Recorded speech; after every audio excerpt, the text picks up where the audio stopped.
بسم الله الرحمن الرحيم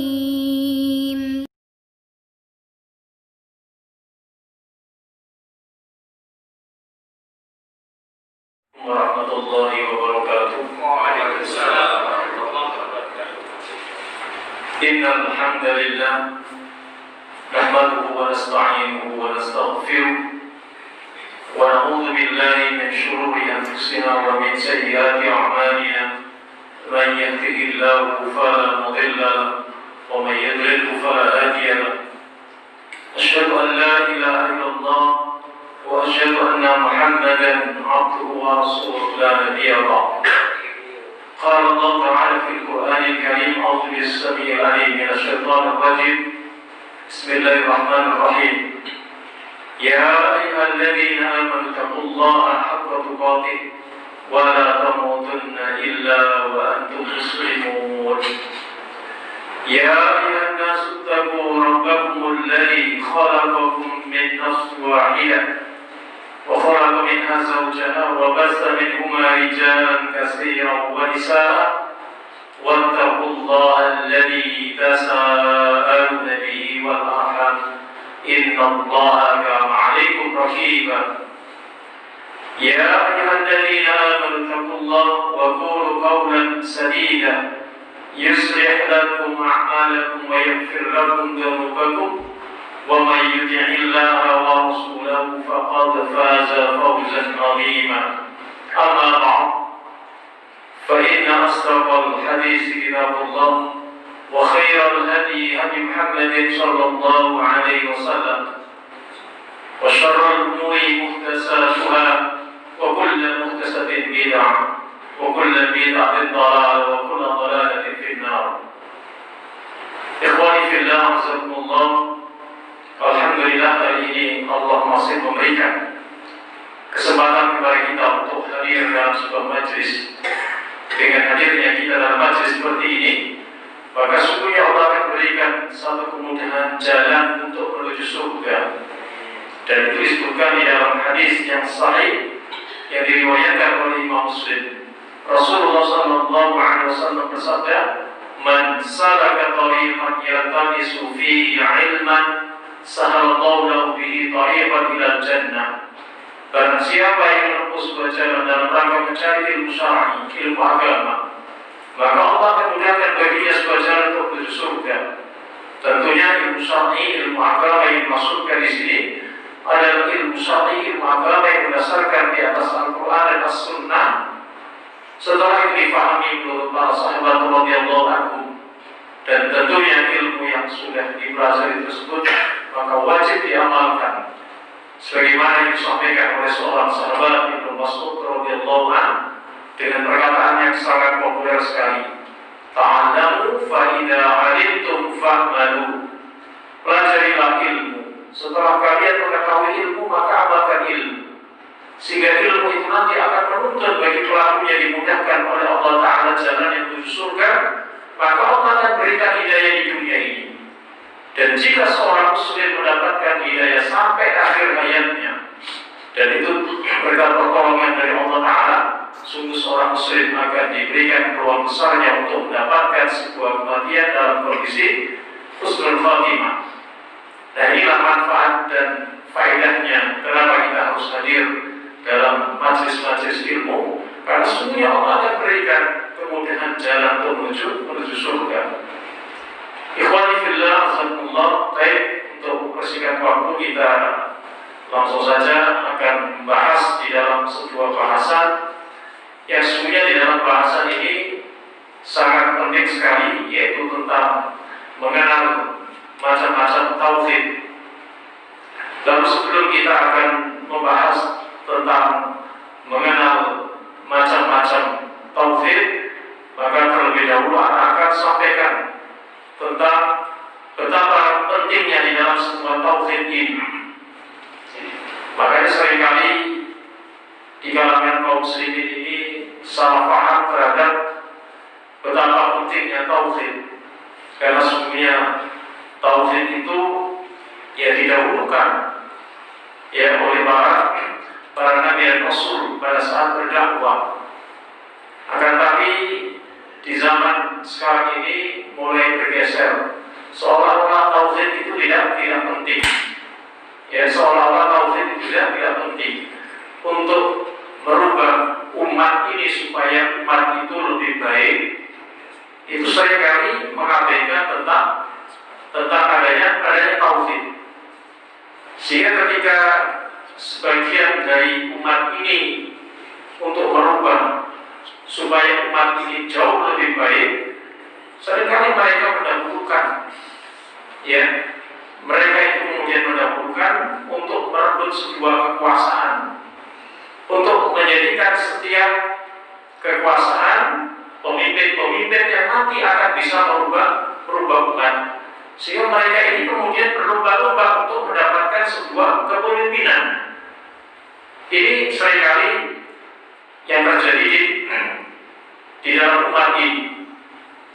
Makanya sebuah pertanyaan, ya, yang pernah diajukan oleh jamaah terhadap seorang ulama, yang ulama ini sesungguhnya dulunya mereka ini di dalam dakwahnya, ya, mereka mencoba untuk, ya, mendapatkan sebuah kekuasaan baru nanti bisa merubah umat.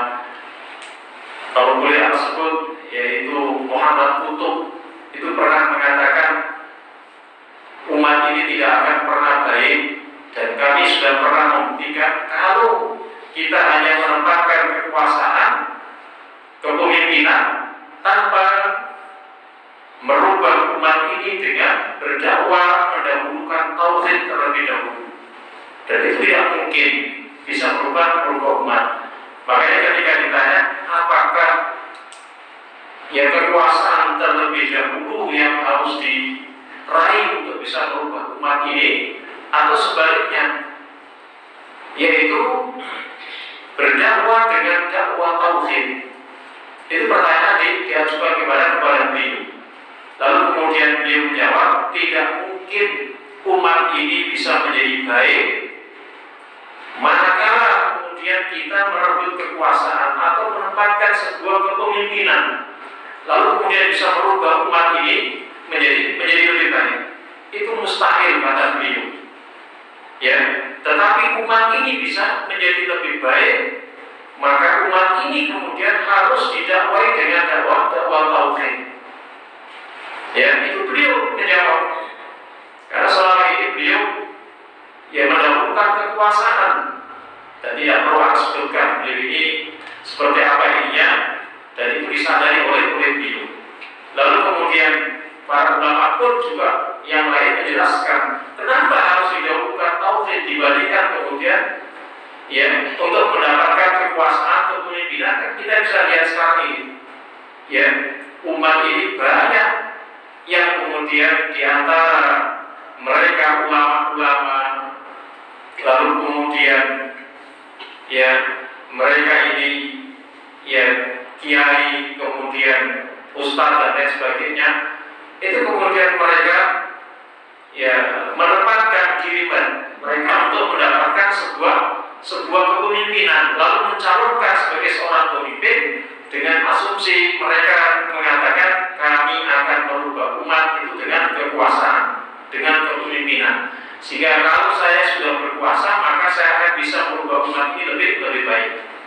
Ini yang sekarang kita bisa lihat, berlomba-lombanya orang-orang yang mereka ini sesungguhnya adalah para ulama, ya, orang-orang yang selama ini kita harapkan untuk bisa memberikan pengaruh lebih baik untuk berdakwah merubah umat, tetapi mereka disibukkan untuk mendapatkan kekuasaan.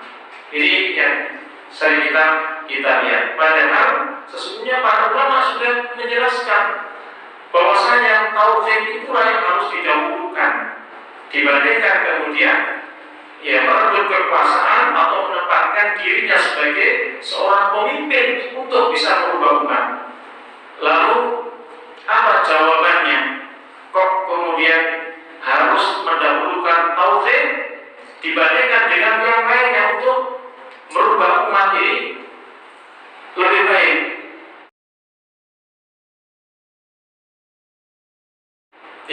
maka alasannya mengapa harus dakwah tauhid, maka dijawab oleh para ulama karena tauhid adalah tugas pertama dan utama para nabi dan rasul.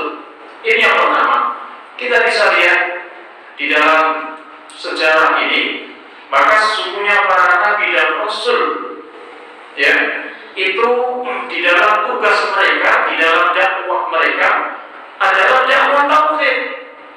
Bukan kemudian untuk merubah umat itu, kemudian mereka menempatkan kekuasaan, menempatkan dirinya sebagai seorang pemimpin. Makanya Rasulullah SAW itu betapa seringnya ditawari untuk kedudukan pada saat itu, ya, ditawari dengan kedudukan. Lalu untuk meninggalkan di dalam dakwah tauhidnya beliau, ya, sehingga beliau tidak mau dengan kekuasaan, tidak mau untuk menjadikan sebuah kepemimpinan. Nah, inilah yang menjadikan kenapa alasan yang pertama ini harus dakwah tauhid, karena tauhid itu adalah tugas pertama dan utama para nabi dan rasul. Dan itulah yang disebutkan di dalam surat An-Nahl ayat 36. A'udzu billahi minasyaitonir rajim. Wa laqad ba'atsna fi kulli ummatin rasulan an i'budullaha wajtanibut taghut. Dan sungguh kami telah mengutus di dalam setiap umat itu seorang rasul. Apa tugasnya? An i'budullaha wajtanibut taghut, supaya umat itu beribadah hanya kepada Allah Ta'ala saja dan menjauhi taghut, sembahan-sembahan selain Allah. Ini tugas para nabi dan rasul. Ya, makanya ketika disebutkan dalam beberapa hadis, seperti dalam hadis riwayat Imam Muslim, maka para nabi dan rasul itu adalah apa? Agama mereka adalah, ya, dinul wahid, agama yang satu, yaitu al-Islam, dan itu mengajak kepada tauhid. Ini banyak hadis-hadis yang sahih yang menjelaskan. Kemudian, kenapa harus dakwah tauhid? Yang harus didahulukan. Maka yang kedua, karena tauhid adalah jalan agama yang lurus.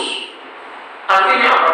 Kalau agama seseorang itu menjadikan lurus, menjadikan baik, maka harus diawali dari mereka itu mengenal tauhid terlebih dahulu. Dan kita bisa lihat betapa banyaknya orang-orang yang kemudian, ya, tidak mengenal tauhid lalu menjadi pemimpin. Artinya mereka ini tauhidnya tidak ada pada diri mereka, sehingga apa yang terjadi? Agama yang mereka yakini selama ini lalu tidak tegak di atas tauhid, yaitu al-Islam. Maka kita dapatkan banyak pemimpin Islam di negeri ini yang kemudian tidak amanah, korupsi dan lain sebagainya. Itu tidak kita lakukan. Apa kita lihat? Bahkan sampai ada seorang ustaz pun juga terlibat sebagai seorang yang koruptor. Dan ini banyak, bukan sedikit ahli. Ikhwani fillah, jazakumullah. Karena mereka tidak menjalankan agamanya itu, ya, dengan lurus. Karena apa? Karena mereka tidak di atas jalan tauhid. Dan nanti bisa lihat di dalam surat Al-An'am ayat 153 itu menunjukkan bahwasanya tauhid itu adalah jalan agama yang lurus. Ya, jalan agamanya yang lurus. A'udzu billahi minasyaitonir rajim. Wa anna hadza sirati mustaqiman fattabi'uhu wa la tattabi'us subul fatafarraqu bikum an sabili dzalikum wasaqum bihi la'allakum tattaqun. Dan inilah jalan yang lurus, yaitu sirati mustaqimah fattabi'uhu, maka ikuti jalan yang lurus itu. Bahkan ketika disebutkan di dalam, ya, penafsiran ayat ini, surat Al-An'am ayat 153 ini, dalam tafsirul Qayyim Ibnul Qayyim oleh Imam Ibnul Qayyim Al-Jauziyah menjelaskan jalan untuk menuju surga. Maka itu diawali mereka orang yang bertauhid, ya, sehingga Allah menjelaskan wala jangan ikuti jalan-jalan yang sesat. Siapa jalan-jalan yang sesat ini? Maka jalan-jalan yang sesat itu kemudian Al-Imam Ibnu Qayyim al-Jauziyah menjelaskan, ya, ketika Rasulullah SAW menafsirkan sendiri yang diabadikan di dalam hadis yang sahih riwayat Imam Ahmad. Apa beliau kemudian menafsirkan pada saat itu? Khattalana Rasulullah SAW yang dilihat oleh Ibnu Mas'ud radhiyallahu anhu pada saat itu, beliau menggaris, ya, dengan satu barisan biyadihi, dengan tangannya, ya, itu di atas tanah. Beliau menggaris dengan tangannya itu di atas tanah. Khattan biyadihi. Tsumma qala hadza sabilullah mustaqimah. Inilah jalan yang lurus sampai kepada jalan Allah Ta'ala, yaitu jalan di atas tauhid.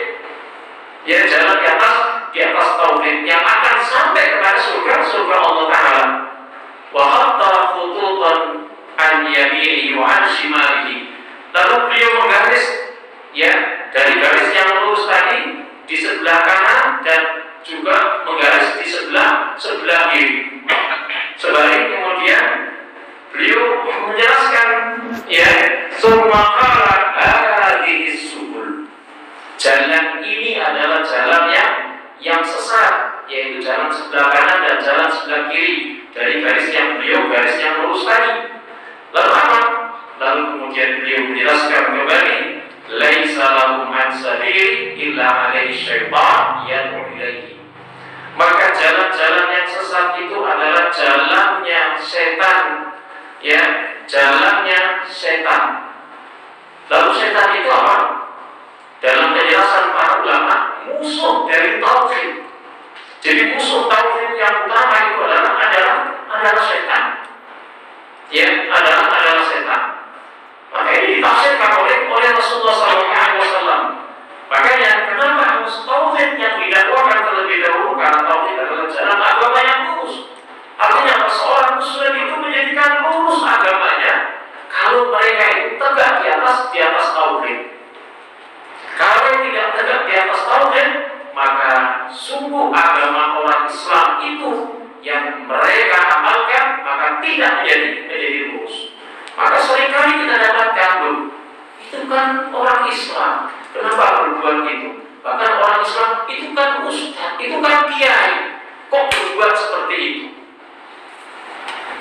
Maka mereka kalau tidak tegak tauhidnya, siapapun orangnya, ketika orang Islam tidak menjadikan tauhid itu yang paling utama dan pertama pada dirinya, maka akan menjadikan agama